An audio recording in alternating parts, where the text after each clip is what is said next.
एक होती मुलगी, तिचे नाव लीला. होती ती चौथीत अन होती भारी खोडकर. लोकांना त्रास द्यावा असे तिला नाही वाटायचे, पण तिला खोड्या काढायची भारी हौस. स्वतःच्या मनात येईन ते करायची तिला इच्छा असायची. त्यासाठी मजेशीर युक्त्या शोधायची. तिचे घर होते गावाच्या एका टोकाला. तिच्या घरातील मागच्या बाजूला थोडेसे चालत गेले की एक नदी होती. एक दिवस लीलाला बर्फाचा गोळा खावासा वाटला. आई म्हणाली, नको खाऊ. ताई म्हणाली, नको खाऊ. माई म्हणजे तिची आजी म्हणाली, लीला ग लीला, नको खाऊ गोळा, दुखेन तुझा गळा, सगळं पाणी होईन नाकात गोळा. आता काय करावे बरे? लीला विचार करू लागली. तिला एक युक्ती सुचली. ती नदीकडे गेली. नदीला म्हणाली, नदी ग नदी. पण नदी कशी बोलणार? मग ती स्वतःशीच म्हणाली, बोल ग लीला. मग लीला म्हणाली, नदी ग नदी, लीलाला खायचाय बर्फाचा गोळा. पण माई म्हणाली, दुखेन गळा, खाऊ का नको? पण नदी कशी बोलणार? परत लीलाच म्हणाली, मग खा की. पळत जा आणि पटकन खा. लीला म्हणाली, अगं पण तुझं कसं ऐकू? ताई म्हणाली, नको खाऊ. आई म्हणाली, नको खाऊ. माई म्हणाली, नको खाऊ. मग नदी कशी बोलणार? परत लीलाच म्हणाली, अगं ताईपेक्षा मोठी आई, आईपेक्षा मोठी माई, पण माईपेक्षाही मोठी मी, नदीबाई. लीला पळत बर्फावाल्याकडे गेली. गोळा खाऊन परत आली. तिला बोलणारी नदी खूप आवडली. ताई, आई, माई यांच्यापेक्षा मोठी नदीबाई. तिची परवानगी मिळाली की आपण हवे ते करू शकतो असे तिला वाटले. एक दिवस लीलाला आला कंटाळा. तिला वाटले बुडवावी शाळा. तिने ताईला विचारले. ताई म्हणाली, नको बुडवू शाळा. आई म्हणाली, नको बुडवू शाळा. माई म्हणाली, लीला ग लीला, आला जरी कंटाळा, बुडवू नको शाळा, शिकवून सवरून होशील सुखी माझ्या बाळा. लीला चिडली. कुणीच कशी शाळा बुडून देत नाही. शाळेला जाते असे सांगून ती नदीकडे गेली.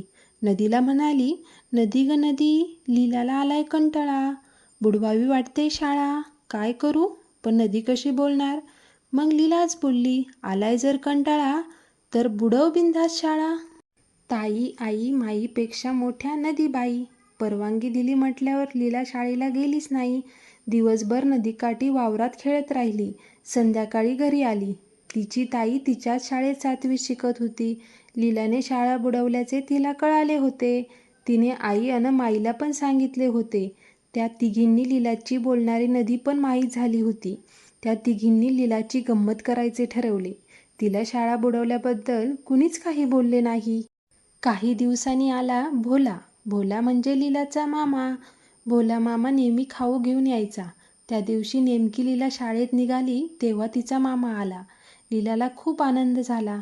काय खाऊ आणलास? तिने विचारले. भोला मामा म्हणाला, लीला ग लीला, माझ्या लाडक्या बाळा, खाऊ म्हणून आणलेत बदामी पेढे 16. 16 पेढे? ते पण बदामी? लीला एकदम खुश झाली. पण शाळेला जायला उशीर होत होता म्हणून ती पळाली.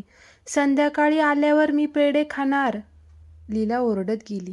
शाळेत दिवसभर तिच्या डोळ्यासमोर पेढे नाचत होते. पेढे कुठे आहेत? लीलाने आल्याबरोबर विचारले. आई म्हणाली, शिकाळ्यावरच्या बुट्टीत डबा ठेवलाय बघ. लीलाने स्टूल घेऊन डबा काढला.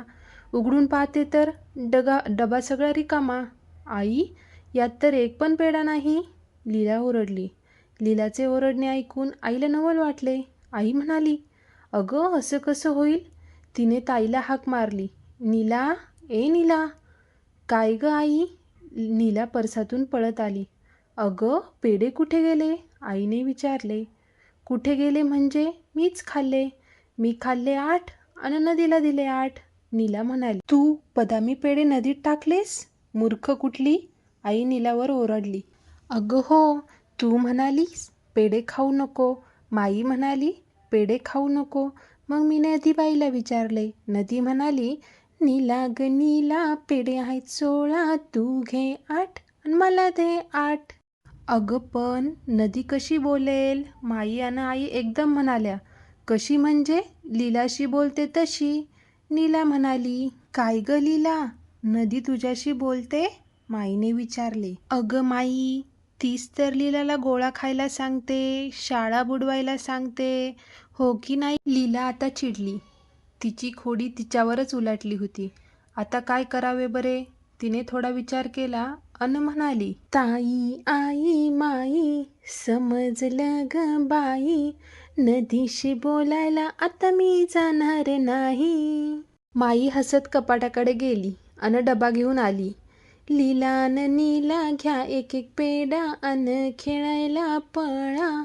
पेढा मिळाला असे म्हणत पेढा घेऊन लीला गोठ्याकडे पळाली. आता ही काय मशीनना बोलायला लावणार की काय? माई हसून म्हणाली.